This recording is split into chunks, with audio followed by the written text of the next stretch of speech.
میں آپ کی خدمت میں حاضر ہوں آج دل کی باتوں کے ساتھ، اور آپ کو بورڈ نظر آ رہا ہے، اس پہ کچھ نظر آ رہا ہے، لیکن آپ کو کسی کا انتظار ہوگا، مجھے بھی کسی کا انتظار ہے، یقیناً آ رہے ہیں سر نظر عباس صاحب، سر آئیں گے اور آپ مجھے بھی سمجھائیں گے، آپ کو بھی سمجھائیں گے۔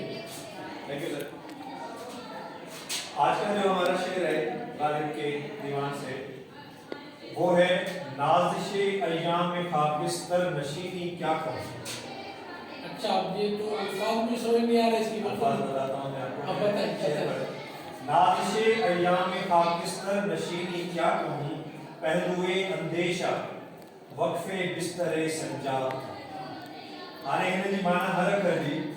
نازش یعنی ناز، فخر کرن، ناز کرن۔ نازش ایام، ایام یعنی ٹائم، وقت، پیریڈ، نہیں ہے یعنی وقت پہ اچھا میرے وقت میں مجھے ناز ہے ان ایام پر۔ کون سے ایام پر؟ خاکستر نشینی، جب میں خاک نشین تھا، جب میرے پاس کچھ نہیں۔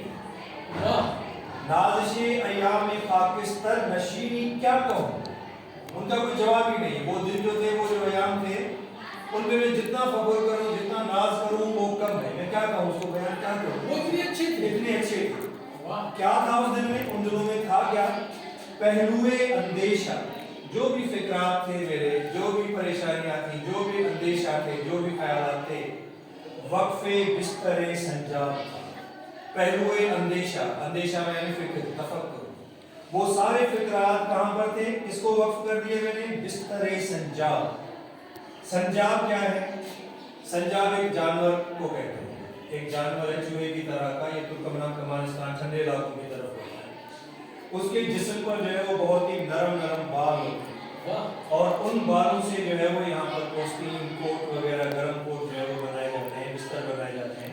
پشم کی طرح نرم نرم بالوں والا وہ جانور جو ہے نرم بھی ہوتا ہے، وہ گرم بھی ہوتا ہے۔ تو وہ بال عموماً اس پوستین کے اندر کی سائڈ پر ہوتے ہیں، جو پہننے والا ہوتا ہے وہ اندر کی طرف رہتا ہے، تو نرم بھی محسوس ہوتا ہے اور گرم بھی محسوس ہوتا ہے۔ اپنے یہاں بھی جیکٹس وغیرہ بھی اپنے یہاں بھی جیکٹس ویسے آتی ہیں۔ تو یہ سنجاب اس اینیمل کا نام ہے، چوہے کی طرح کا ایک ہوتا ہے، جنگلی چوہا اس کو کہتے ہیں، ترکمانستان اور ٹھنڈے علاقوں میں تھوڑا بڑا ہوتا ہے، جن کے عام چوہے سے بڑا تھوڑا بڑا۔ اچھا، ارمن کہتے ہیں اس کو انگلش میں، ERMINE، ارمن کہتے ہیں اس کو، ارمن کہتے ہیں سنجاب۔ تو کہہ رہے ہیں میرا پہلوئے اندیشہ جو تھا، جو تفکرات کا، جو فکرات کا جو پہلو تھا، وہ میں نے وقف کر دیا بستر سنجاب۔ وہ وقت میرا ایسا تھا کہ جیسے میرے سارے تفکرات اس نرم اور گرم بستر پر آرام فرما رہے، مجھے کوئی فکر نہیں تھا۔ کب؟ جب میں خاک نشینی کے عالم میں۔ اچھا، میں نے الفاظ بھی سمجھ لیے، کچھ معنی بھی سمجھ لیے، لیکن ان کا مجھے تعلق سمجھ نہیں آتا۔ تعلق یہ ہے کہ جتنا آپ سادہ رہیں گے، جتنی آپ میں سمپلسٹی ہوگی، آپ کی زندگی اتنی آسان ہوگی۔ اور بیٹا شاہ صاحب کا ایک شعر بھی اس میں، اللہ ناہی متیا ناہی منہ کرسی مصیبوں پہ گھوڑا یہ میں بھال ہے۔ تو جب تک میرے پاس نہ نحو تھی، نہ عقل تھی، نہ سمجھ تھی زیادہ، تو میں بہت خوش تھا۔ جیسے کوئی میرا ادراک بڑھتا گیا، چیزوں کو میں سمجھنے کی آگے بڑھتا چلا گیا، تو میری پریشانیاں اور واہ۔ اچھا، ابھی کوشچن میرے ذہن میں ایک ہے کہ جہاں اندیشے کی تو بات کر رہا ہے، پہلوئے اندیشے، ہاں ہاں،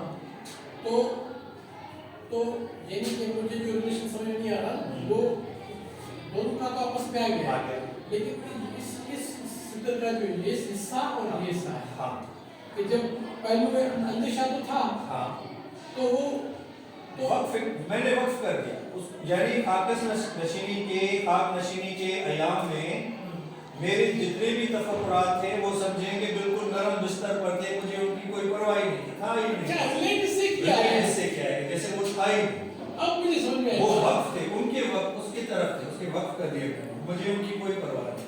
زبردست سر۔ اچھا، اب میں دیکھوں مجھے پڑھنا آتا ہے، نازش ایام خاکستر نشینی کیا کہوں، پہلوئے اندیشہ وقف بستر سنجاب تھا۔ واہ واہ واہ سر، تھینک یو، آپ بھی شکریہ ادا کرنا سر کا، مفت میں چیز سکھا رہے ہیں، مجھے تو بڑا مزہ آیا، آپ کو کتنا مزہ آیا لائک سے پتہ چلے گا۔ کمنٹ سے پتہ چلے گا. اور سبسکرائب کر دیں.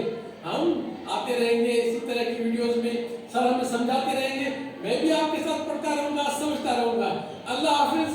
پھر ملیں گے کسی اور ویڈیو میں کسی اور بیت کے ساتھ. بہت شکریہ.